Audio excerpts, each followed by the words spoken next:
rain came down hard the night Elena heard the growl behind her cottage, and she almost did not go outside at all. It was not the sound of an ordinary animal.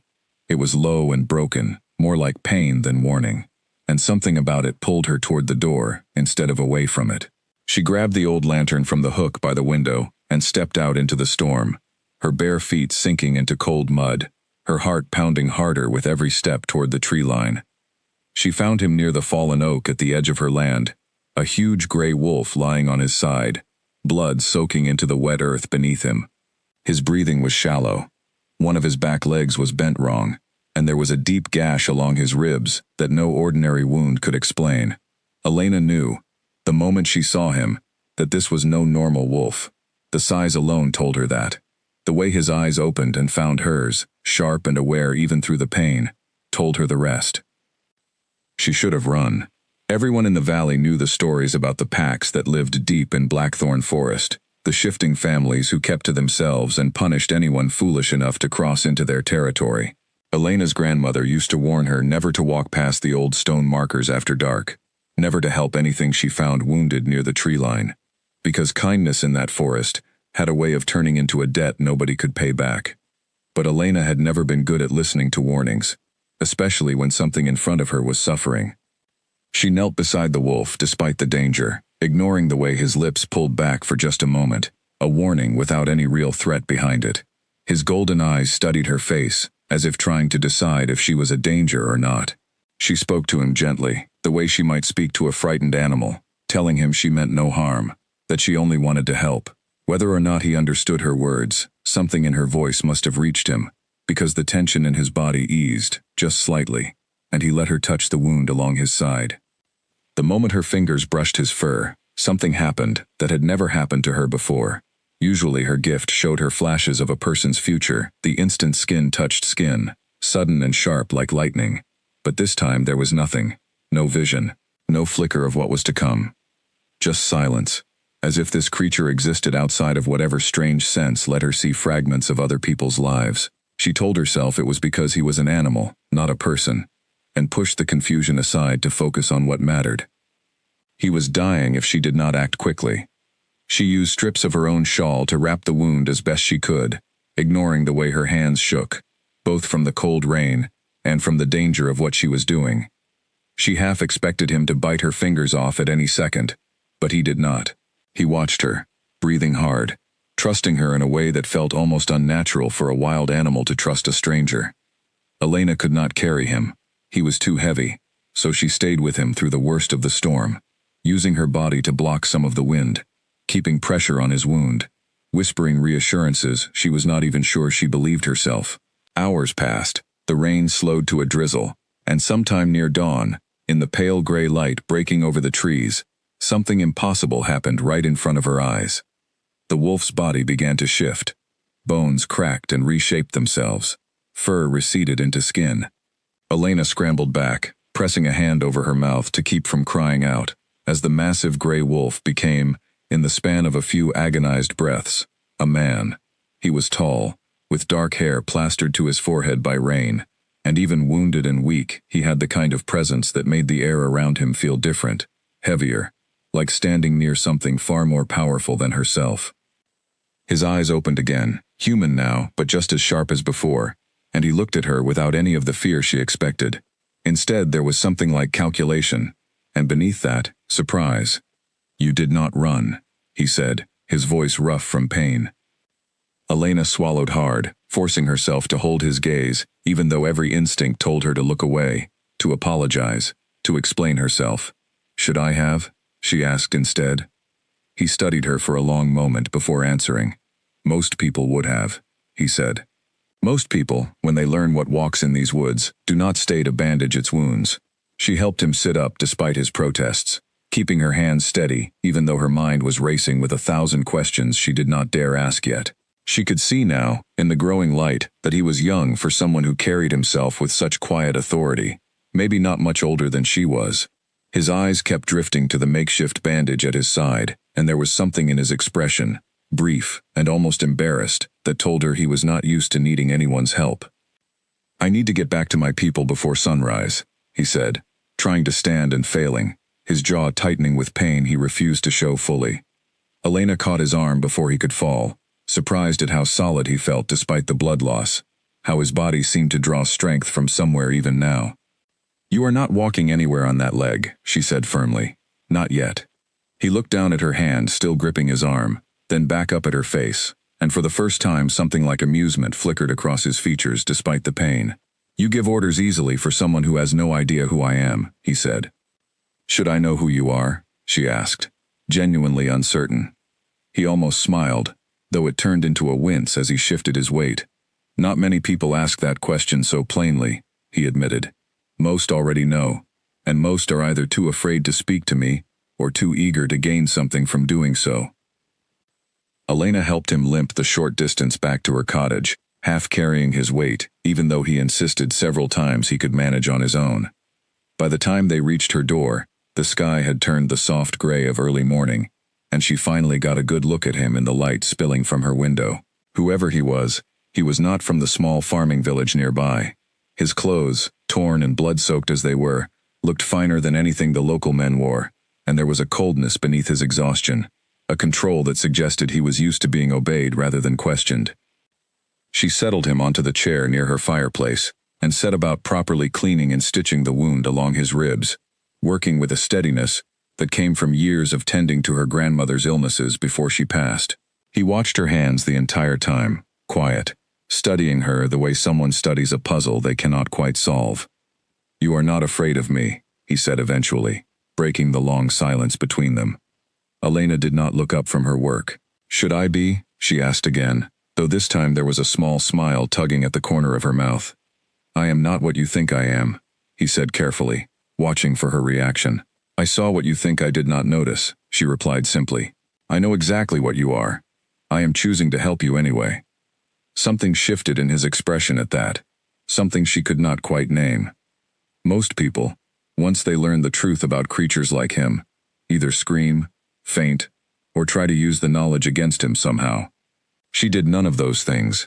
She simply kept working, tying off the last stitch with practiced fingers, as though she patched up wounded wolfmen every week of her life. When she finally sat back, satisfied with her work, he was still watching her with that same unreadable expression. "My name is Kale," he said after a moment, offering the information the way someone offers something precious and rarely given. "Elena," she replied, wiping her hands on a cloth. "And before you ask, no, I will not tell anyone what happened here tonight. Whatever trouble you are in, it is not mine to spread around." Kale studied her for a long moment, as though weighing the truth of her words against everything he had learned about human nature over the years. Whatever he saw in her face seemed to satisfy him, because the tension in his shoulders eased slightly, just enough for her to notice. "You do not know how rare that is," he said quietly. "Kindness with no price attached." Elena busied herself putting away her supplies, uncomfortable with the intensity of his gaze. "Maybe you have just been meeting the wrong people," she said lightly. "Maybe," he agreed, and something in his tone told her this conversation, whatever it turned into later, was far from over. Outside, the storm had passed completely, leaving the forest quiet and dripping in the early light. But Elena could not shake the feeling, as she cleaned the last of the blood from her floor, that whatever had walked into her life that night was not going to walk back out of it easily. Kale's eyes kept drifting toward the tree line beyond her window, sharp and watchful, as if expecting danger to follow him even here, even now. "Someone did this to you on purpose," she said, more statement than question, noticing for the first time how deliberate the wound looked, how it seemed less like the result of an accident and more like an attack meant to do real damage. Kale's jaw tightened, and for a moment the exhaustion in his face gave way to something colder, something dangerous. "Someone tried," he corrected quietly. "They will not get a second chance." Elena felt a chill roll through her despite the warmth of the fire, sensing that whatever world this man came from, it was far more dangerous than the quiet farming life she had always known. She thought of her grandmother's warnings, of the old stone markers at the edge of Blackthorn Forest, of every story she had ever dismissed as superstition. She should have been afraid. Some small, sensible part of her was. But as Kale's gaze met hers again, steady despite his pain, despite the blood still drying on his skin, Elena felt something else entirely, something she could not name yet, and was not ready to examine too closely. Whatever this stranger was, whatever danger followed him through the trees, she had already made her choice the moment she walked out into that storm. She only hoped, as the fire crackled and the forest outside grew quiet again, that she would not come to regret it. For a while she simply sat across from him, mending the torn edge of her shawl by the low firelight, and Cale watched her hands move with the same careful attention he had given to studying her face earlier. Neither of them spoke for a long stretch, and yet the silence did not feel uncomfortable the way silence often did with strangers. It felt instead like two people quietly deciding whether trust between them was something worth building. "You never asked me why I was attacked," Cale said eventually, breaking the stillness. "I assumed you would tell me if you wanted me to know," Elena replied simply, tying off the last stitch in her mending. "It is not my place to demand answers from someone I only met a few hours ago, wolf or otherwise." Cale studied her for a long moment, something like respect settling into his expression. Most people, when they learn a king has enemies, cannot help themselves from asking every detail, hoping to gain some advantage from the knowledge, he said quietly. "You are the first person in a very long while who has not immediately tried to use what she has learned about me." Elena set her mending aside and met his gaze steadily. "Perhaps I simply do not care about advantages," she said. "I care about whether the person bleeding in front of me survives the night. Everything else can wait until morning, if it needs to be discussed at all." By the time morning fully broke, Cale was strong enough to stand on his own, though Elena could tell he was hiding most of the pain still burning through his side. He thanked her formally, almost stiffly, the way someone thanks a stranger they do not expect to see again, and made his way slowly toward the tree line. He paused just once at the edge of the clearing, glancing back at her standing in her doorway, and something passed between them in that single look, unspoken and impossible to explain. Elena watched until he disappeared completely into the shadows of Blackthorn Forest, and only then did she let herself breathe properly. Only then did her hands finally stop shaking. She told herself it was over, that whatever strange night had just happened was finished, a story she would never tell anyone, and would eventually convince herself she had imagined. But deep down, in the quiet part of her mind where her strange gift lived, she already knew better. Some doors, once opened, never fully close again. 3 days later, a knock came at Elena's door so sudden and hard that she nearly dropped the bowl she was washing. She was not expecting visitors. Her nearest neighbor lived almost a mile away, and nobody from the village ever came this close to the forest without good reason. Her pulse quickened before she even opened the door, some instinct telling her exactly who she would find standing there. Cale stood on her porch, fully healed now, dressed in dark, well-made clothes that fit him like armor rather than fabric. Gone was the wounded, vulnerable man from the storm. In his place stood someone commanding, controlled, radiating an authority that seemed to press against the air itself. 2 other men stood a short distance behind him, watching the tree line rather than her, clearly serving as some kind of guard. "You are healed," Elena said, unable to keep the surprise from her voice. "Faster than most," he admitted, stepping closer, his golden eyes studying her face with the same intensity she remembered. "I owe you a debt, Elena. My kind do not forget debts easily." She crossed her arms, suddenly aware of how she must look, hair loose and simple dress worn thin from years of use, standing before a man who looked like he belonged in a place far grander than her modest cottage. "You owe me nothing," she said. "I would have helped anyone in that condition." Something flickered across his expression, there and gone too quickly for her to read clearly. "Perhaps," he said, "but you did not know what I was when you started helping me, and you did not stop once you learned the truth.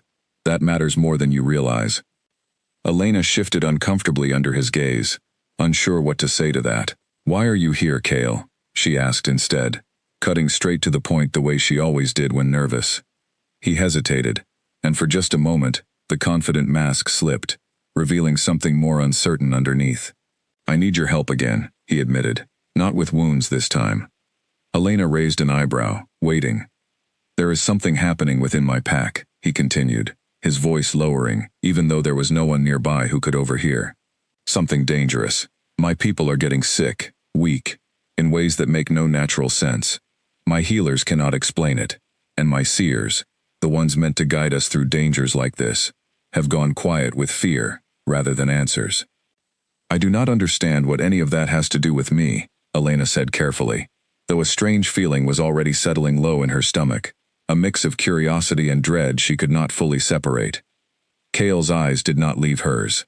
"There are old stories," he said slowly, "about humans born with a particular gift, the ability to see fragments of the future through touch.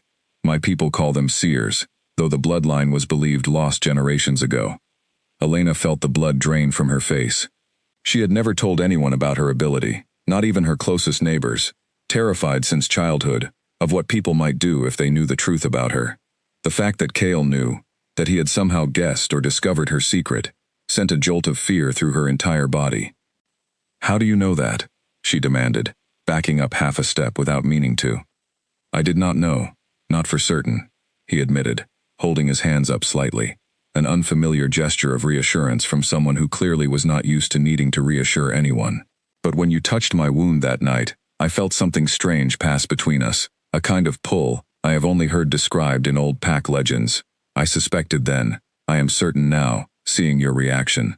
Elena wrapped her arms tighter around herself, feeling suddenly exposed in a way she had not felt since she was a child first learning to hide her ability from the world. "And if I am," she said carefully, "what exactly do you want from me?" Kale's jaw tightened, the same controlled tension she remembered from the night in the storm. "I want you to touch something for me," he said. "A stone that has been passed down through generations of alpha leaders, meant to hold the pack bond steady. It has grown corrupted somehow, poisoned, and it is slowly killing my people. If you can see what caused this, we may be able to stop it before more of them die." Elena's mind raced through 1,000 reasons to refuse. She had spent her entire life avoiding entanglement with anything supernatural, terrified of the consequences her grandmother always warned her about, terrified of becoming a tool for people who saw her only as a means to an end, rather than a person with her own life to live. And yet, standing there in the cool morning air, looking into Kale's eyes and seeing genuine desperation hidden beneath his composed exterior, she found herself hesitating instead of refusing outright. "Why me?" she asked quietly. "Surely there are others among your own kind who could help." "There are no others," Kale said, his voice carrying a weight that told her this was not an exaggeration. "The seer bloodline among wolves has been extinct for nearly a century. You may be the last one alive with this gift, human or otherwise. I would not ask if there were any other way. My own healer, Mira, has searched every old text in our archive these past 2 weeks," he continued, hoping to find any alternative solution that did not involve pulling an outsider into pack business. She found nothing beyond confirmation of what the legends describe, an ability that vanished from our bloodline generations ago and was never recorded among humans at all, until the night I felt something strange pass between us, while you tended my wounds. Elena studied his face, searching for any sign of deception, any hint that this was some kind of trap or manipulation. She found none. Instead, she found exhaustion, the kind that came from carrying responsibility for an entire community of lives, and something else too, something that looked almost like hope, fragile and unfamiliar on someone who clearly did not allow himself to hope often. "What happens if I say no?" she asked. "Then I leave, and you never see me again," Kale answered simply. "I will not force this on you, Elena. Whatever you decide, I will honor it." The simplicity of his answer surprised her more than any elaborate promise or threat could have. She had expected pressure, perhaps even veiled coercion given the stakes involved, but instead, he stood there quietly, waiting, giving her the choice that so few people in her life had ever truly given her. Elena thought of her grandmother, of the years spent hiding her gift out of fear, of the quiet, small life she had built for herself, specifically because it was safe, because it asked nothing of her that she was not willing to give. She thought of the wounded wolf bleeding in the mud during the storm, and how she had not hesitated then, not really, despite every warning ringing in her memory. "How many people are sick?" she asked finally. Kale's expression shifted slightly at the question, as though he sensed the direction her thoughts were taking. 7. So far, he said quietly, including 2 children. Something in Elena's chest tightened at the mention of children.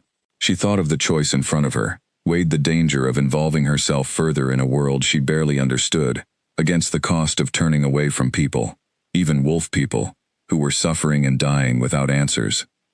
"I will come," she said finally, surprising herself with how steady her voice sounded, despite the fear still churning in her stomach. "But I want your word, Kale. Whatever happens, whatever I see, you protect me from anyone in your pack who might see me as more useful dead or controlled than free." Something shifted in Kale's expression at her words, a kind of respect she had not expected to find there. "You have my word," he said, and something in the way he said it, formal and absolute, told her this was a promise he intended to keep no matter the cost.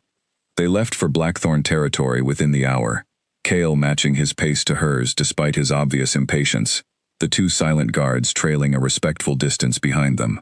The forest grew thicker and darker the further they walked, the trees ancient and close together, blocking most of the sunlight, until the world around them took on a strange twilight quality despite the hour. Elena found herself glancing at Kale more than once during the walk, studying the way he moved, alert and controlled, every sense clearly tuned to potential threats around them. He caught her looking once and offered a small, almost surprised smile, as though unused to being observed with curiosity, rather than fear or calculation. "You do not seem like what the stories describe," she said eventually, breaking the silence between them. "And what do the stories describe?" he asked, amusement flickering briefly across his features. "Monsters," she admitted, "cruel, cold creatures who care nothing for human life." "Some of my kind are exactly that," Kale said, his tone growing more serious. "But a pack, a true pack, survives, because its members care for each other more than they care for themselves. That is the only reason I am willing to bring a human into our territory at all, despite the risk it carries for both of us. My people matter to me more than any old law about keeping our world hidden from yours." Elena considered his words carefully, sensing the truth beneath them, the weight of leadership pressing down on someone who clearly took his responsibilities seriously despite his youth. Something about his honesty, unpolished and direct, eased some of the fear still knotted in her chest. As they walked deeper into the forest, Elena noticed the trees beginning to change, growing older, more twisted, until finally the path opened into a wide clearing where the Blackthorn compound stood, a collection of sturdy wooden structures arranged around a massive central lodge built from ancient stone. Dozens of wolves and humans alike moved between the buildings, going about their daily routines, though Elena noticed the way many of them paused to watch her and Kale pass, curiosity and suspicion mixing openly on their faces.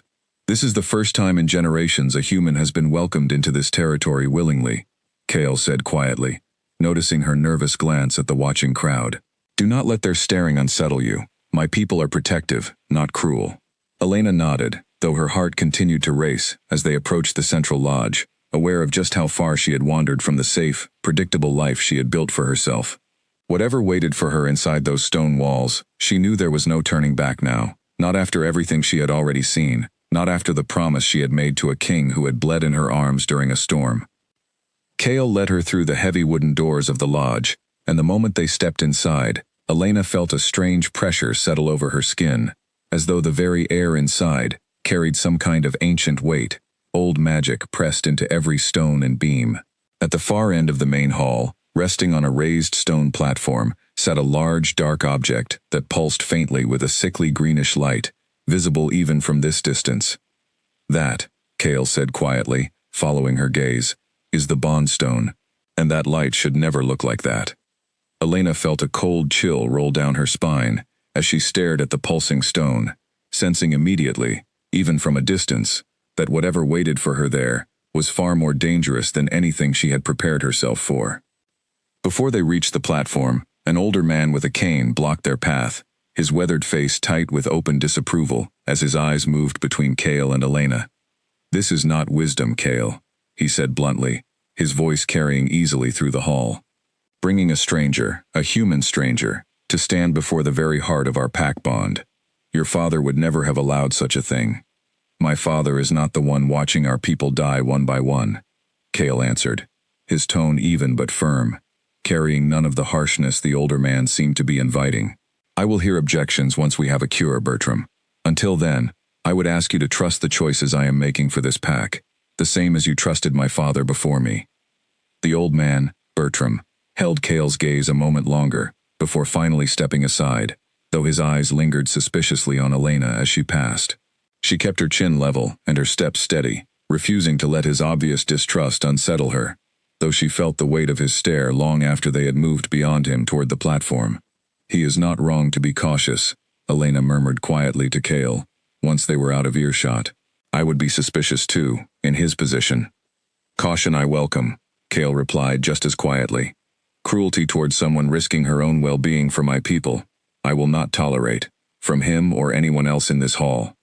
The bond stone sat heavier in the air than Elena expected, and the closer she walked toward it, the more her skin prickled with a sensation she had never felt before, like standing too close to a fire that gave off cold instead of heat. Kale walked beside her, his shoulders tense, his eyes flicking constantly toward the stone, as though he expected it to strike out at any moment. Around the hall, several pack members had gathered, kept at a respectful distance by two guards positioned near the entrance. Elena could feel their eyes on her, sharp and assessing, though none of them spoke. A tall woman with silver-streaked hair stood closest to the platform, her arms crossed, watching Elena's approach with an expression that was difficult to read, somewhere between hope and deep suspicion. That is Mira, Kale said quietly, following her gaze. She leads our healers. She has kept our sick alive this long through sheer stubbornness alone. Mira's eyes moved from Elena to Kale and back again, and when she finally spoke, her voice was cautious but not unkind. You brought a human into the lodge, she said. That has not happened in my lifetime. She is not just any human, Kale replied simply, and something in his tone made Mira's eyebrows lift slightly, though she said nothing further, stepping aside to allow Elena a clear path toward the platform. Elena approached slowly, studying the stone as she walked. It was roughly the size of a large loaf of bread, dark and smooth, veined faintly with the same sickly green light she had noticed from the doorway. The closer she got, the more the light seemed to pulse in time with something, almost like a heartbeat gone wrong, sluggish and irregular. You should know before you touch it, Kale said quietly, standing close beside her now, that we do not fully understand what has been done to it. Whatever magic has corrupted the bond stone, it has already caused real harm. I will not blame you if you change your mind. Elena appreciated the offer, but she had already made her decision back at her cottage, and turning away now would only mean the 7 sick pack members, including 2 children, would continue to suffer without answers. She took a slow breath, steadying herself the way she always did before using her gift, and reached out to place her palm flat against the surface of the stone. The vision hit her instantly and violently, far stronger than anything she had ever experienced before. Where her usual visions came as brief flashes, fragments of a single person's possible future, this felt like being pulled entirely out of her own body and dropped into a storm of images moving too fast to fully process. She saw the bond stone as it once was, glowing warm and golden, resting in the hands of an alpha long since passed. She saw hands, unfamiliar and cold, working something dark and twisted into the stone's surface under cover of night. She saw a face, sharp-featured and cruel, lit by firelight, murmuring words in a language she did not understand. Then the vision shifted again, faster now, showing her fragments of the pack members currently suffering, their bodies weakening from the inside, as the corrupted stone slowly poisoned the very bond that was meant to protect them. She saw a child, no older than 7, collapsing in a hallway, his skin pale and clammy. She saw an older man coughing blood into his hand, confusion and fear in his eyes, as his own body betrayed him. The images kept coming, faster and faster, until Elena felt something inside her own mind begin to strain under the pressure, a sharp, tearing sensation behind her eyes that had nothing to do with the visions themselves, and everything to do with the sheer amount of dark magic she was being forced to process all at once. She wanted to pull her hand away, some deep instinct screaming at her to stop, but she forced herself to hold on, just a little longer, needing to see the source, needing to understand exactly what had been done and to whom.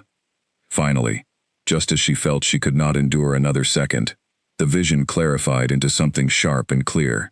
She saw the cruel-faced man again, standing before a group of wolves she did not recognize, wolves who did not carry the same easy warmth she had noticed among Kale's people. This man spoke with authority, with the same commanding presence Kale carried, though twisted into something colder, crueler. Draven, a voice seemed to whisper somewhere in the vision, though whether it came from within her own mind or from something within the magic itself, she could not say. The moment the name settled into her thoughts, Elena's connection to the stone snapped violently, and she stumbled backward, her hand flying away from the surface as though burned. Kale caught her before she could fall, his arms steady and strong around her shoulders, his face creased with worry as he studied her expression. "What did you see?" he demanded, though his voice was gentler than his words suggested, careful in a way that told her he was trying not to overwhelm her further. Elena blinked hard, her vision swimming slightly, colors bleeding strangely at the edges of everything she looked at, a faint blurring she had never experienced after using her gift before. She pressed a hand to her temple, willing the strange disorientation to pass, and took a moment to steady her breathing before answering.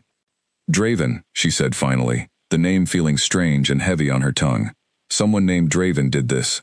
He worked dark magic into the stone deliberately, meant to poison your pack slowly, from the inside, without any of you realizing the source, until it was too late."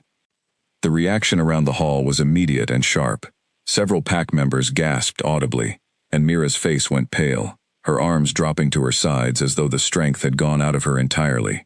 Kale's expression, however, turned to something colder and more dangerous than Elena had yet seen from him, his jaw tightening, his eyes narrowing with a fury that seemed to radiate outward from him like heat. "Draven leads the Ashfall pack," Kale said quietly, his voice tight with barely controlled anger. "We have had tensions with them for years, but I never imagined he would resort to something like this. Poisoning a bond stone is an act of war disguised as sickness, a coward's method meant to weaken us without ever raising a weapon directly against us." "Can it be reversed?" Mira asked, stepping closer, hope flickering behind her cautious expression. Elena hesitated, trying to recall the fragments of the vision that had shown her anything about undoing the corruption, but the images had come so fast, so overwhelming, that much of the detail had blurred together in her mind. "I saw a ritual," she said slowly, trying to piece together what she remembered. "Something involving the original stone before it was corrupted, and blood from the current Alpha line. But I could not see the full details clearly. Whatever showed me this vision, it moved faster than I could properly absorb." "Draven had once sought an alliance with our pack years ago," Kale continued, mostly for himself, his voice tight with restrained fury, as the pieces settled into place. "My father refused him, sensing something dishonest beneath his polished words. I did not realize that refusal had festered this long, or that Draven would resort to something so cowardly to finally answer it." Kale studied her face carefully, noticing something that made his expression shift from anger to concern. "Your eyes," he said quietly, stepping closer and examining her more closely. "They look different." Elena reached up self-consciously, though she could not see her own eyes to know what he meant. "I am fine," she said, though even as she spoke the words, she noticed the edges of her vision blurring slightly again, a faint haze creeping into the corners of everything she looked at. "You push too hard," Mira said, moving closer with the practiced concern of a healer, studying Elena's face with genuine worry now rather than suspicion. "Whatever gift you carry, forcing that much information through it all at once is not without cost. You should rest before we ask anything more of you." Elena wanted to argue, wanted to insist she was fine, that there was still more to learn, more details about the ritual that could save Draven's victims from further suffering. But the throbbing behind her eyes was growing steadily worse, and the blurring at the edges of her vision showed no sign of fading on its own. Kale made the decision for her, his voice firm and allowing no argument. "She rests," he said, looking pointedly at Mira and the gathered pack members. "We will discuss the ritual and next steps once she has recovered. Nobody touches that stone again until we understand exactly what we are dealing with." Elena allowed herself to be led toward a smaller room off the main hall, grateful despite herself for Kale's firm insistence, since the throbbing in her head had grown sharp enough that arguing further felt impossible. As Kale settled her onto a simple but comfortable bed, his expression carried a mixture of gratitude and guilt that Elena found herself wanting to ease, despite barely knowing him. "Thank you," he said quietly, sitting beside the bed rather than immediately leaving as she expected. "What you just did, the risk you took walking into a place you did not understand, on behalf of people who are not even your own kind, I will not forget it." Elena managed a tired smile despite the ache pulsing behind her temples. "Someone had to help those children," she said simply. "I could not have lived with myself knowing I refused when I had the ability to do something." Kale studied her for a long moment, something unreadable passing behind his golden eyes. "You are not what I expected when I first smelled a human on my land," he admitted quietly. "I expected fear, or greed, or someone looking to exploit whatever they learned about us. I did not expect kindness, given so freely, with nothing asked in return. Elena felt her cheeks warm slightly under the intensity of his gaze, though whether from embarrassment or something else entirely, she could not say. Maybe you have simply been meeting the wrong humans, she said, echoing words she had spoken to him once before.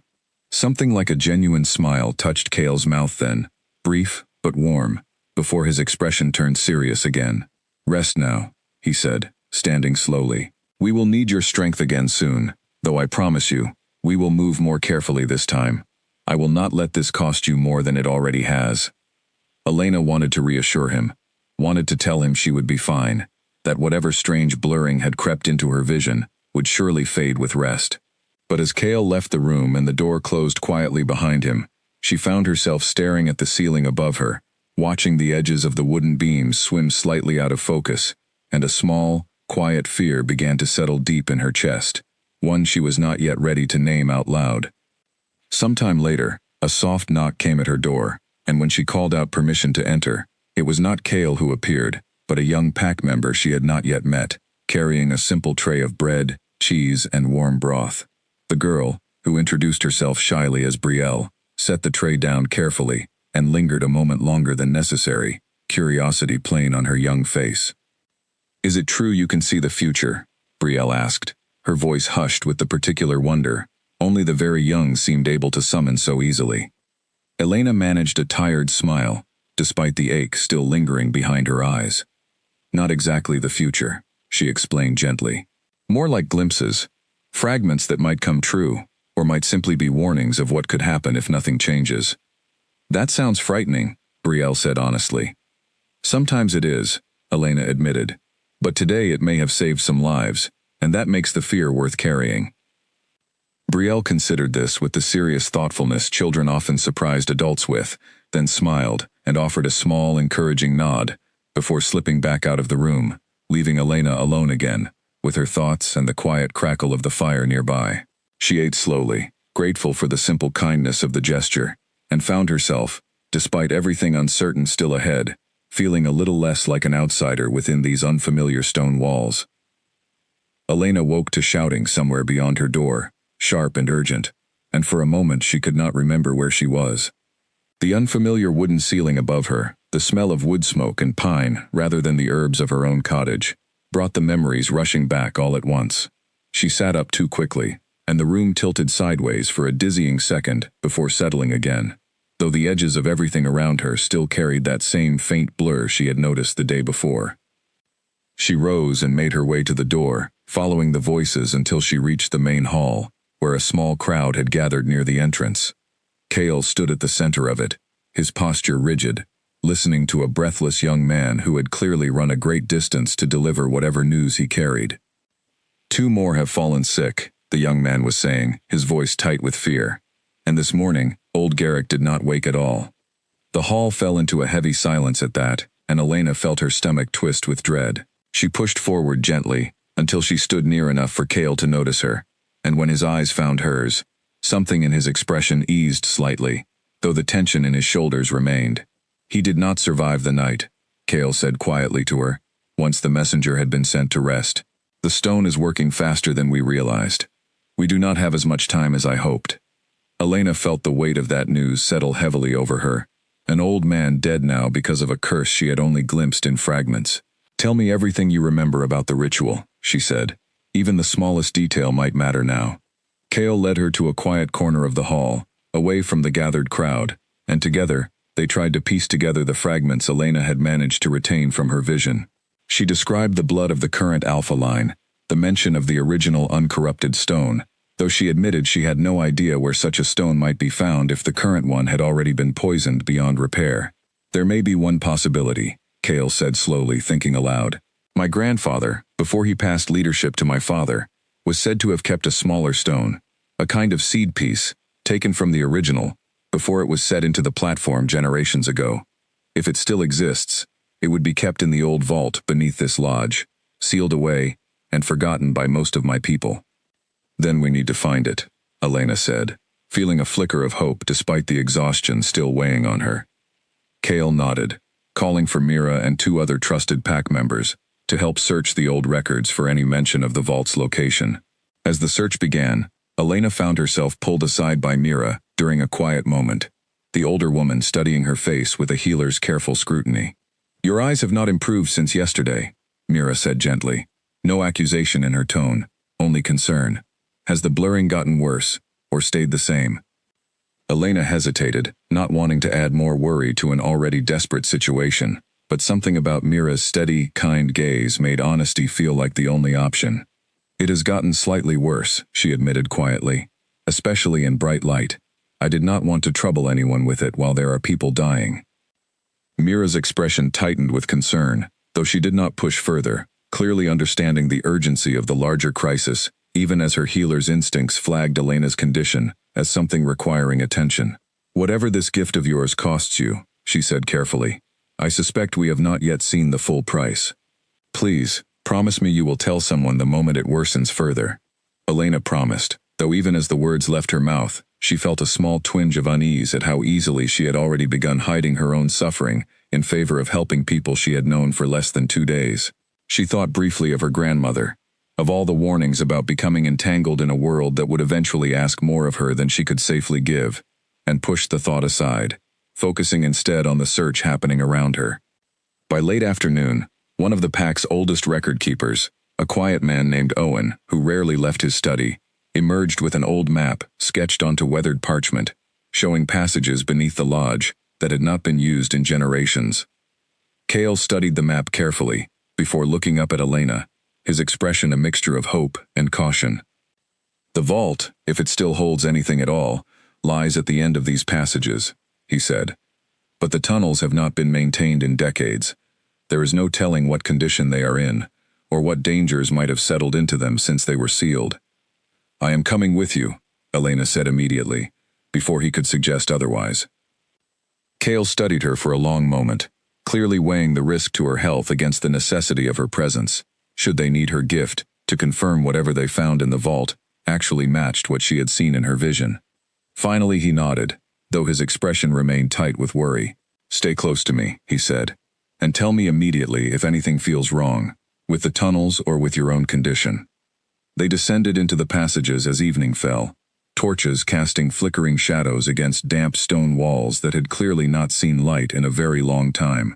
The air grew colder and heavier the deeper they went, and Elena found herself grateful for Cale's steady presence beside her, his senses clearly far sharper than her own, in the near-total darkness beyond the torchlight. The passages twisted and turned in ways that made Elena grateful for Owen's careful map, and more than once Cale paused, listening intently to sounds she could not hear at all, his body tensing briefly before relaxing again and continuing forward. After what felt like nearly an hour of careful navigation, they finally reached a heavy stone door, sealed with old iron bindings, that had rusted almost completely through with age. "This is it," Cale said quietly, examining the door, before setting his shoulder against it, and pushing with a strength that made the ancient stone groan, and finally give way, swinging open into a small chamber beyond. Inside, resting on a simple stone pedestal, sat a smaller version of the bond stone Elena had seen upstairs, glowing with the same warm golden light she had glimpsed briefly in her vision, before the corruption had twisted everything dark and sickly. Cale let out a breath she had not realized he was holding, stepping forward carefully to examine the stone without touching it directly. "It is real," he said, something like disbelief coloring his voice. "My grandfather truly did preserve a piece of the original." Elena approached carefully, studying the warm glow pulsing gently from the stone's surface, so different from the sickly green light corrupting its larger counterpart above. Even from a distance, she could feel a kind of peaceful energy radiating from it, nothing like the oppressive weight she had felt standing before the corrupted stone the day before. "We need to confirm this matches what you saw in the ritual," Cale said, turning to her carefully. "Are you strong enough to try, even just a brief touch, to see if this connects to the vision you had before?" Elena hesitated, aware of the risk to her already strained gift, but the urgency of the situation, the memory of old Garrick's death that morning, pushed her forward despite her fear. She reached out slowly, and pressed her fingertips gently against the warm surface of the smaller stone. This time the vision came more gently, softer and clearer than the violent flood of information from the corrupted stone above. She saw the ritual clearly now, understood exactly what needed to be done. The blood of the current alpha, combined with the warmth of this uncorrupted peace, brought together at the platform above during a specific alignment that she somehow understood, without fully knowing how, would occur within the next 2 nights. When the vision faded and she opened her eyes again, the blurring at the edges of her sight had worsened noticeably, colors bleeding together more than before, but the clarity of what she had seen more than made up for the growing discomfort. "I know what needs to be done," she said, her voice steady despite the ache building behind her eyes, "and we have 2 nights to prepare for it." Kale studied her face carefully, noticing the way she blinked more than usual, the way her gaze seemed to search for focus rather than finding it immediately. "Elena," he said quietly, his voice carrying a warmth she had not expected, "whatever this ritual requires of you, I need you to promise me something in return." She waited, watching him steady himself before continuing. "Promise me you will tell me the truth about what this is costing you," he said. "I have already seen too many people I care about suffer in silence rather than admit their pain. I will not let that happen to you as well." Elena felt something warm and unfamiliar stir in her chest at the fierce sincerity in his voice, and despite the growing ache behind her eyes, she found herself smiling faintly in the dim torchlight of the ancient vault. "I promise," she said quietly, though even as the words left her mouth, some small part of her already wondered whether she would truly be able to keep that promise, once the moment came that keeping it might mean stepping back from a fight that mattered more to her, by then, than her own well-being. They made their way back through the tunnels slowly afterward, Kale carrying the small stone wrapped carefully in cloth against his chest, and Elena found herself grateful for the quiet following the intensity of the vision. Partway along the passage, Kale paused near a narrow fork she had not noticed on the way in, his head tilting slightly as though listening for something distant. "What is it?" she asked, her own senses far less attuned to the subtle sounds of the tunnels than his. "Nothing dangerous," he said after a moment, though his tone carried a trace of old sadness. "This passage leads toward the chamber where my grandfather rests. I have not visited in some time." "Would you like to now?" Elena asked gently, sensing an opportunity rather than an interruption. Kale hesitated, then nodded, and together they walked the short distance to a small, quiet chamber, where a simple stone marker sat, worn smooth by years of careful visits. He knelt before it in silence for a long moment, and Elena stood back respectfully, giving him the space such a moment deserved. "He would have liked you," Kale said eventually, rising again. "He always believed our survival depended on remembering that strength and kindness were never opposites, no matter what other packs seemed to think." Elena felt something warm settle in her chest at those words, and as they continued back toward the surface, she found herself walking a little closer to him than strictly necessary, comforted by his presence in a way she had not expected to feel, so soon after meeting a man who, only days before, had been a wounded stranger bleeding in her arms during a storm. Elena woke before dawn to the sound of her own heartbeat pounding in her ears, and for a moment she could not tell if the darkness around her was simply the early hour, or something wrong with her own eyes. She blinked hard several times, waiting for shapes to sharpen into focus the way they always had before, but the edges of her small room remained soft and blurred, as though she were looking at everything through a thin layer of fog that refused to lift. She sat up slowly, pressing the heels of her hands against her closed eyes, willing the strange haze to pass. When she opened them again, the blurring had eased only slightly, enough that she could make out the shape of the door and the small window beside it, though fine details like the grain of the wood or the pattern of frost on the glass remained frustratingly indistinct. She thought of the promise she had made to Kale in the vault, and guilt twisted uncomfortably in her stomach. She had told herself she would mention it once the immediate crisis eased, once the ritual was complete and the pack was safe. She told herself this was not truly hiding anything, only delaying an admission that would only add worry to an already desperate situation. The excuse felt thinner each time she repeated it to herself. By the time she made her way to the main hall, the blurring had improved enough that she could function normally, provided she did not look too closely at anything requiring fine detail. She found Kale already awake, speaking quietly with Mira and several other pack members about preparations for the ritual, his expression tight with the particular exhaustion of someone who had clearly not slept much at all. 2 more names had joined the list of the sick overnight, and the mood throughout the lodge had shifted into something heavier, more urgent, as word spread that a possible solution had been found but that time remained desperately short. Elena spent the morning helping where she could, mostly by describing details from her vision as clearly as she remembered them, while Mira and Owen worked to prepare the ritual space according to old traditions recorded in weathered texts pulled from the same vault where they had found the uncorrupted stone. During a quiet moment in the afternoon, Cale found her sitting near a window, watching the pack members move about their preparations below. He settled beside her without a word at first, simply sharing the silence, before finally speaking. "You have been quiet today," he observed carefully. Elena kept her eyes forward, not quite ready to meet his gaze directly, worried he might notice something in her expression that would give away the truth she was still not ready to share. "Just thinking about everything that needs to happen," she said, which was not entirely a lie, even if it was not the whole truth either. Below them, in the yard, she could make out Owen carefully instructing two younger pack members in the proper handling of the old ritual texts, his voice patient despite his obvious exhaustion after days spent buried in research. A little further off, Callum practiced sparring drills with unusual focus, perhaps bracing himself for whatever conflict might follow once Draven learned his curse had been discovered. The whole compound seemed to hum, with a quiet, determined energy, everyone finding their own small way to prepare for the uncertain days ahead. Cale studied her profile for a long moment before speaking again, his voice gentler than she expected. "My father used to tell me that an alpha's greatest weakness is believing they must carry every burden alone," he said. "I have spent most of my life trying not to make that same mistake, though I confess I do not always succeed. I only ask that you extend yourself the same grace I am trying to learn." Elena felt the words settle uncomfortably close to the truth of what she was hiding, and she finally turned to look at him, searching his face for any sign that he already suspected something was wrong. If he did suspect anything, his expression gave nothing away beyond genuine warmth and concern. "I am managing," she said quietly, which felt like the most honest thing she could offer without fully breaking her promise, or at least without breaking it entirely.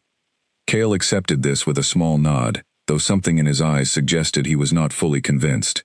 They sat together in comfortable silence for a while longer, and Elena found herself increasingly aware of how easily conversation flowed between them, how the careful distance she had maintained around most people throughout her life seemed to soften naturally whenever Cale was near.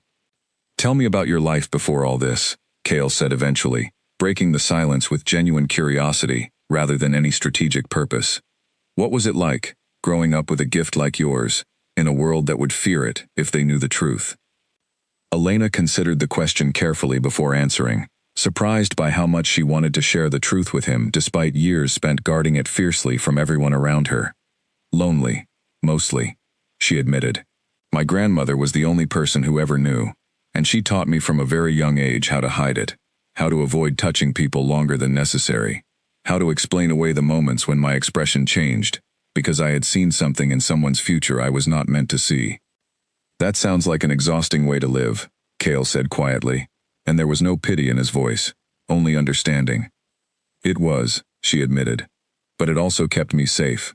People fear what they do not understand, and gifts like mine tend to make people uncomfortable at best, dangerous at worst. My grandmother always said the moment people learned what I could do, they would either want to use me or destroy me, and neither option left much room for simply being left alone to live my own life." Cale was quiet for a moment, considering her words carefully. "And yet you walked directly into my world anyway," he said eventually. "Knowing the risk, knowing what my kind is capable of, you chose to help regardless." Elena managed a small, tired smile despite everything weighing on her. "I suppose I am tired of being careful all the time," she admitted. "Or maybe I simply could not turn away from people who needed help, even people who frightened me at first. Either way, here I am." Cale studied her for a long moment, something shifting in his expression that Elena could not quite name, though it made her chest tighten with an unfamiliar warmth. "Whatever happens after this crisis passes," he said quietly, "I want you to know that you are welcome here, in this pack, for as long as you wish to stay. Not because of your gift, but because of who you have shown yourself to be."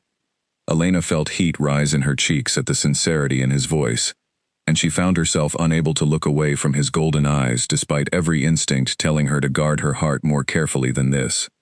Something was happening between them, something she had not expected, and was not entirely sure how to navigate, especially given everything else currently at stake. Before either of them could say anything further, a sharp knock interrupted the moment, and Mira appeared in the doorway, her expression tense with urgency. "The alignment begins tomorrow night," she said. "We need to finalize every detail of the ritual before then, and there is still much to prepare." Cale rose immediately, his focus shifting back to the crisis at hand, though he offered Elena a brief, warm glance before following Mira from the room.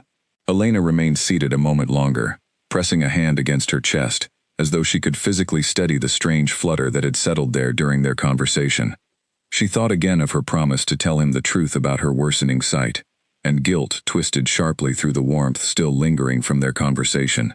She told herself, once again, that there would be time after the ritual, once the immediate danger had passed, to have that difficult conversation properly. She did not yet know how wrong that assumption would prove to be. That evening, as preparations continued throughout the lodge, Elena found a quiet moment to visit the two sick children Cale had mentioned during their first conversation. She found them resting in a small room set aside for the ill, their small bodies pale and weak beneath simple blankets, watched over by an anxious young mother who barely looked older than Elena herself. The mother, a woman named Wren, looked up with cautious hope when Elena entered, clearly having heard whispers throughout the pack about the human who might hold the key to saving her children. "Are you the one who can help them?" she asked quietly, exhaustion and desperation mixing openly in her voice. "I am trying my best," Elena said honestly, settling beside the smaller child's bed and taking the little girl's small, feverish hand gently in her own. "We have found what we believe is the solution. Tomorrow night, if everything goes as planned, this sickness should finally begin to lift." Wren's eyes filled with tears at the news, and she reached out to grip Elena's free hand tightly, gratitude radiating from every line of her exhausted face. "Thank you," she whispered. "Thank you for risking yourself for children who are not even your own kind." Elena felt her own throat tighten with emotion at the raw sincerity in Wren's voice, and she found herself more determined than ever to see this through, whatever the cost to herself might ultimately be. She stayed with the family a while longer, offering what comfort she could, before finally returning to her own room, as exhaustion began to weigh heavily on her already strained body. Lying in the darkness that night, staring up at a ceiling she could only partially bring into focus, Elena allowed herself, finally, to acknowledge fully what she had been avoiding all day. Her gift was costing her more than she had initially realized, and whatever tomorrow's ritual required of her would likely worsen that cost significantly. And yet, thinking of Wren's grateful tears, of Cale's warm sincerity, of the strange sense of belonging she had begun to feel within a pack that was not even her own, Elena found she could not bring herself to regret the path she had chosen, no matter what price still waited for her ahead.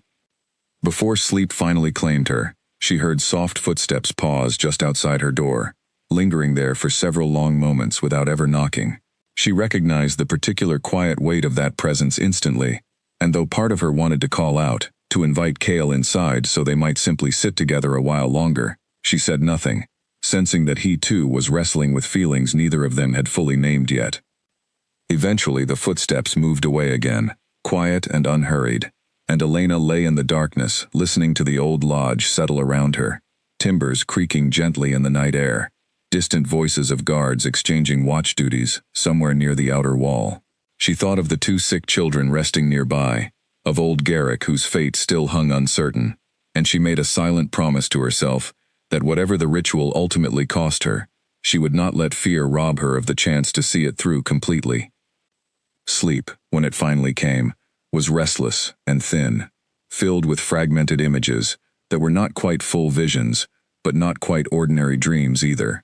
Flashes of golden light and cold green shadow, warring against one another, in ways that left her waking twice before dawn, with her heart pounding and her eyes aching faintly behind closed lids. A sharp cry from somewhere near the training yard cut through the quiet morning air, and Elena's head snapped up so fast that pain flared instantly behind her eyes, the blurring at the edges of her vision spiking sharply before slowly settling again. She had been walking toward the kitchens when the sound reached her, and without thinking she changed direction, hurrying toward the source despite the way her vision struggled to keep pace with her movements. She arrived to find a small crowd already gathered, and at the center of it, a young pack member named Callum sat on the ground, clutching his arm, where a training blade had apparently caught him during a sparring exercise gone wrong. The wound was not serious, more embarrassing than dangerous, but Elena's sudden appearance and evident concern drew several curious glances her way. "You should not be running toward danger with your eyes the way they are," Cale said quietly, appearing suddenly at her side, his voice pitched low enough that only she could hear it clearly. Elena stiffened, realizing immediately what his words implied. "How long have you known?" she asked quietly, guilt and something like relief mixing uncomfortably in her chest, now that the secret she had been carrying no longer felt entirely hidden. "Since yesterday, when you nearly walked into the doorframe leaving the sick room," he admitted, his jaw tight with something between frustration and concern. "I said nothing, because I hoped you would tell me yourself, in your own time. I did not expect to still be waiting."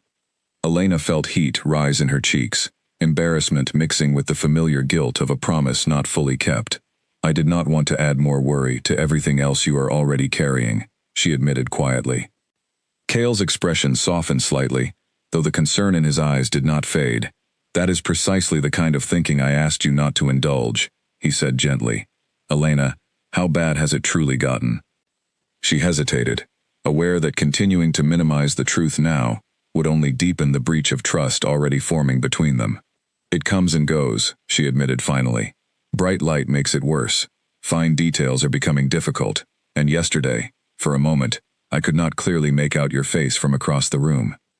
Cale's expression darkened considerably at this admission, and he guided her gently away from the gathered crowd, toward a quieter corner of the compound, his hand resting lightly at her elbow as though worried she might stumble.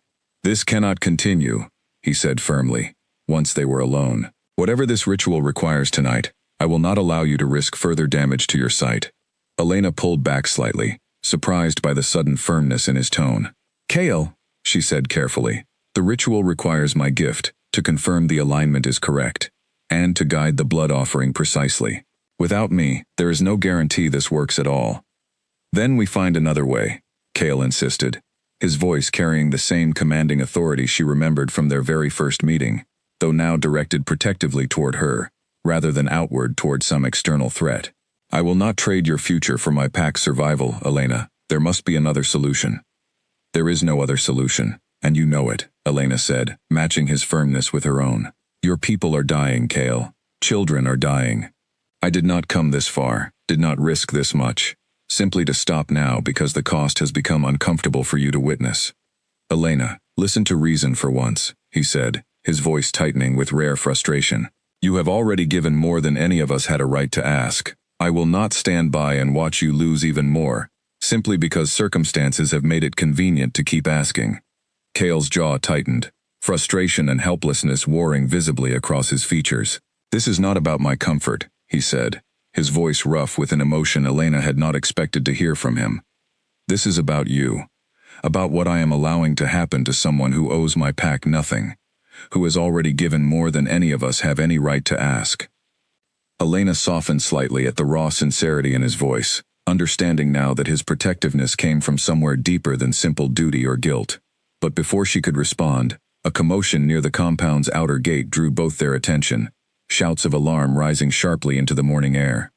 They arrived at the gate to find one of the perimeter guards bleeding heavily from a wound along his shoulder, supported by two others as they hurried him toward the healer's quarters.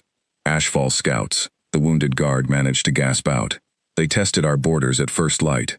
I believe they know about the ritual." Cale's expression turned to stone at this news, every trace of the vulnerability Elena had glimpsed moments before disappearing beneath cold, calculated fury. "If Draven knows we have found a way to reverse his curse," he said grimly, "he will move to stop us by any means necessary before the alignment tonight." Elena felt a fresh wave of fear settle over her, understanding now that the danger extended far beyond simply the physical toll her gift continued to take. "We do not have the luxury of finding another way, do we?" she said quietly, meeting Cale's gaze steadily despite the fear churning in her stomach. Cale's expression remained troubled, though he seemed to understand, finally, that circumstances were forcing his hand, regardless of his own wishes. "No," he admitted quietly, "we do not. But I want it understood, clearly, that the moment this ritual is complete, your role in this fight ends. Whatever comes after, You will not be asked to sacrifice further." Elena did not argue, though something in her chest tightened uncomfortably at the promise, some instinct already sensing that circumstances rarely honored such neat boundaries, once real danger arrived. She followed Kale back toward the main lodge, where preparations for the evening's ritual had shifted from careful planning into urgent, focused motion, every pack member moving with the tension of people bracing for potential conflict. Throughout the day, extra guards were positioned along the compound's perimeter, and Kale spent much of the afternoon in tense conversation with his most trusted advisors, discussing defensive strategies should Draven's forces attempt anything more aggressive than simple scouting. Elena, meanwhile, rested as much as she could manage, though anxiety made true rest nearly impossible, her mind circling constantly between worry for the ritual's success and worry for whatever conflict might be approaching from beyond the compound's walls. As evening began to fall, Mira found her resting in her small room and settled beside the bed, her expression carrying the particular gentleness of someone who had spent a lifetime caring for others through difficult moments. "How are you truly feeling?" she asked quietly, no judgment in her tone, only genuine concern. Frightened, Elena admitted honestly, finding it easier to be truthful with Mira than she had initially been with Kale. "Not just for myself, but for all of you, for the children, for whatever might be waiting outside these walls tonight." Mira nodded slowly, understanding evident in her weathered features. "Fear is reasonable, given everything at stake," she said. "But I have watched you these past days, Elena, and I have seen something in you that gives me hope despite the danger. You have a strength that has nothing to do with your gift, and everything to do with your heart. Whatever happens tonight, know that this pack will remember what you have done for us, regardless of the outcome." Elena felt tears prick unexpectedly at the corners of her already strained eyes, moved by the older woman's sincerity. "Thank you," she managed quietly. "That means more than you know." As night finally fell and the appointed hour for the ritual approached, Elena made her way toward the main hall alongside Kale, both of them quiet with the particular focus that came before a moment neither could fully predict the outcome of. The bond stone's sickly green light pulsed more intensely now than she had ever seen it, as though sensing somehow that the hour of its potential undoing had finally arrived.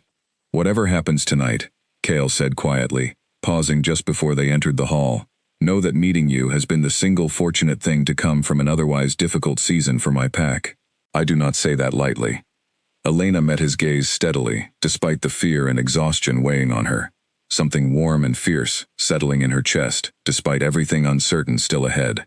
"Then let us make certain," she said quietly, "that fortune holds a little longer tonight."